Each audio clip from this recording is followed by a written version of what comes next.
There is a specific kind of exhaustion that comes from being a good person. It is not the tiredness of hard work, but the weariness of constant compromise. You hold your tongue to keep the peace. You step aside to let others pass. You smile when you are interrupted, and you nod when you are disrespected. You tell yourself that this is the path of wisdom.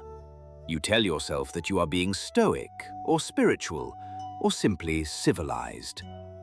You believe that if you are harmless enough, the world will treat you with gentleness. But the world does not work this way.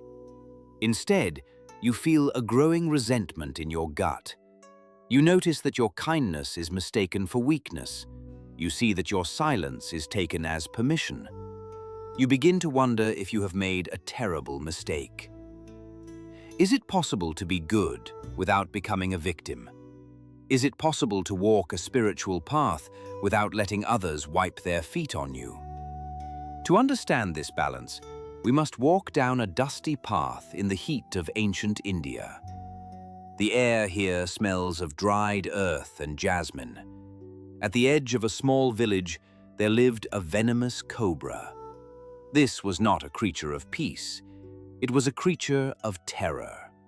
It lived in a hollow tree that stood by the path used by the herders and the children. For years, the cobra ruled this path with fear. If a cow strayed too close, it would strike. If a traveler walked too heavily, the cobra would rise, hood spread wide, and deliver its poison. The villagers lived in a state of constant anxiety. They walked miles out of their way to avoid the hollow tree. The snake felt powerful. It controlled the space around it with the threat of death. One day, a wandering monk, a brahmachari, walked down the path. He walked with the slow, rhythmic stride of a man who fears nothing because he owns nothing. The villagers saw him approaching the hollow tree and shouted warnings. They told him of the demon that lived in the roots, but the monk simply smiled and continued walking. The cobra heard the footsteps. It felt the vibration in the earth. It surged out of its hole, hood flared, ready to strike. It hissed a sound like steam escaping a fissure in the earth. But the monk stood still. He did not run. He did not scream. He looked at the great snake with eyes of absolute calm. He spoke a mantra of peace. The snake, confused by this lack of fear, paused. The aggression drained from its body. The monk spoke to the creature. He told it that its life of violence was a trap. He told it that biting others only created more pain, and that this pain would eventually return to the snake. He taught the cobra the value of non-violence. The snake, moved by the presence of the holy man, bowed its head. It promised to never bite again. It promised to live a life of harmlessness. The monk nodded, blessed the creature, and continued his journey. The seasons turned. The heat of summer gave way to the rains, and the rains gave way to the cool winds of winter. A year later, the monk returned to the village. He remembered his student, the cobra, and went to the hollow tree to see how it was faring. What he found broke his heart. The snake was not resting peacefully in its hole. It was lying in the dust outside, broken and battered. Its scales, once glossy and terrifying, were dull and covered in mud. It was thin, starving, and covered in wounds. It could barely lift its head to greet the master. The monk knelt down. He asked the snake what had happened. The snake whispered, its voice weak and trembling. It said that it had kept its promise. It had stopped biting. When the villagers realized the snake would not strike, their fear turned to contempt. At first, they just threw stones from a distance. When the snake did not react, they grew bolder. The children, who used to run in terror, now approached with sticks. They poked the snake. They dragged it by the tail.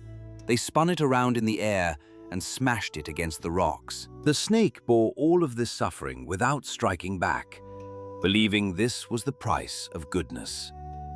It lay there, waiting to die, thinking it was a saint. The monk listened to this sad tale. His eyes did not fill with tears of pity, but with a sharp, piercing clarity. He looked at the battered creature and shook his head. He said to the snake, "You are a fool. You did not understand my teaching. I told you not to bite. I did not tell you not to hiss." Let those words settle in the silence of the room. I did not tell you not to hiss. The snake had confused harmlessness with helplessness. It had thrown away its only defense. It believed that to be good, it had to be completely defenseless. But the monk corrected him. To survive in a world that is often cruel, you must retain the capacity for danger. You must keep your warning. You must keep your hiss. Now, let us bring this camera up from the dust of the village and point it at your life. Where are you being the battered snake? We see this often in the modern workplace. You are the person who never says no. You take on extra projects because you want to be helpful. You stay late while others leave. You think you are building a reputation for reliability, but eventually you realize you are just the one who can be dumped on. In meetings, you wait politely for a turn to speak, but the loud and the aggressive talk over you. You sit there, swallowing your ideas, growing smaller and smaller in your chair.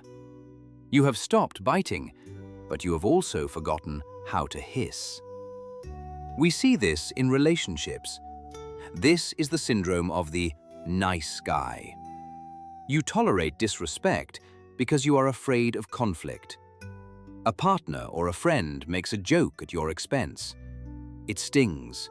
It humiliates you. But you laugh along because you don't want to make a scene.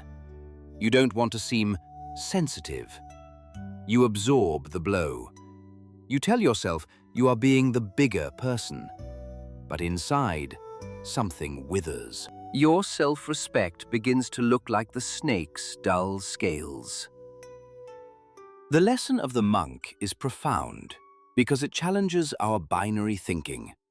We think we have only two choices: be a predator or be prey, be a tyrant or be a doormat. But there is a third way. The hiss is not violence. It is the boundary. It is the signal that says, I am peaceful, but I am not harmless. To hiss is to maintain your posture. When you walk into a room, do you shrink? Do you look at the floor? Or do you take up your space? The hiss is in the eyes. It is the ability to hold someone's gaze when they are trying to intimidate you. It is the ability to stay silent when someone expects you to apologize for something you didn't do. Think about the most respected people you know. They are rarely the loudest. They are rarely the most aggressive, but they have a presence. You know instinctively that you cannot cross them. You know that if you push them too far, there will be consequences. They are not biting, but the hiss is always there, vibrating in the air around them. This potential for danger is what makes their kindness meaningful. If a rabbit is peaceful, it is not a virtue because a rabbit has no choice. A rabbit cannot eat a wolf. But if a monster chooses to be peaceful, that is virtue. That is controlled strength. How do we apply this? How do we learn to hiss again after years of being dragged by the tail? First, you must forgive yourself for your anger. The anger you feel is not a sign that you are a bad person. It is your defense system trying to wake you up. It is the snake trying to rise. When you feel that heat in your chest because someone has crossed a line, do not suppress it. Do not bite, but let the energy straighten your spine. Use that energy to say a firm no. You do not need to explain your no. You do not need to offer excuses. A simple refusal is a powerful hiss. I cannot do that. That does not work for me. Please do not speak to me that way. These are not attacks. They are boundaries. They protect the sanctity of your inner garden. Second, understand that conflict is not the opposite of peace. Conflict is the gateway to true peace. If you avoid all conflict, you are living in a false peace, a peace built on your own suppression. Sometimes you must show your fangs, not to use them, but to remind the world that they are there. This feels dangerous. Your heart will beat fast the first time you refuse a demand. You will feel guilty. You will fear that people will stop liking you, and some might. The people who only liked you because you were easy to use will leave. Let them go. That is the chaff blowing away in the wind. The people who respect you will remain, and their respect will deepen. You are not here to be a resource for others. You are not here to be a background character in someone else's story. You are a sovereign being. You carry the divine spark, but you also carry the fire of the animal. Do not extinguish that fire. In the quiet of this night, look at your wounds. Look at the places where you have allowed yourself to be bruised because you were trying to be good. Healing begins when you realize that you are the guardian of your own soul. The gate needs a guard. The temple needs a warrior at the door. You can be kind. You can be compassionate. You can help others. But you must do it from a position of strength, not desperation. So, as you go forward, remember the snake in the dust. Remember the monk's words. There is no virtue in being a victim. There is no holiness in allowing yourself to be destroyed.